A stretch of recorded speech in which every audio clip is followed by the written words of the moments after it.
শুভ সন্ধ্যা বন্ধুরা। আজ দুবরাজপুর নাগরিক সমিতির পক্ষ থেকে একটি জনসচেতনতামূলক শিবিরের আয়োজন করা হয়েছিল, যাতে ছাত্র যুব সমাজ মোবাইলের প্রতি আকৃষ্ট না হয়ে, বিভিন্ন নেশার প্রতি আসক্ত না হয়ে তারা মাঠমুখী হয় সেই লক্ষ্যে। তারা এতটাই মোবাইলের প্রতি আসক্ত হয়ে গেছে যে তারা সামাজিক মূল্যবোধগুলো হারিয়ে ফেলছে, তাদের সুকুমার বৃত্তিগুলোকে হারিয়ে ফেলছে। এছাড়াও বিভিন্ন নেশার প্রতি আসক্ত হয়ে তারা তাদের ভবিষ্যৎ জীবনকে নষ্ট করে ফেলছে।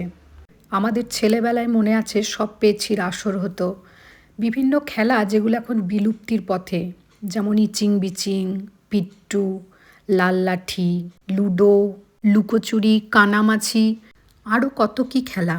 এখন আর এসব খেলাই হয় না, সারাক্ষণ এখন ছেলেমেয়েরা মোবাইল নিয়ে ব্যস্ত থাকে।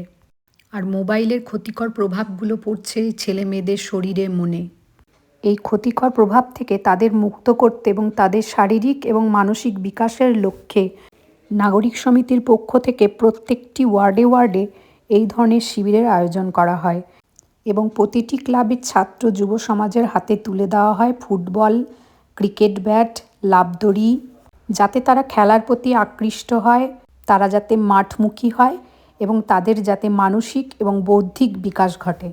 তাই তাদের এই মোবাইলের প্রতি আসক্তি কাটাতে, বিভিন্ন নেশার প্রতি আসক্তি কাটাতে, তাদের সুস্থ স্বাভাবিক ভবিষ্যৎ গড়ার লক্ষ্যে তাদেরকে আমাদের সচেতন করতে হবে এবং এই দায়িত্ব কিন্তু আমার, আপনার এবং সমাজের প্রতিটি মানুষের।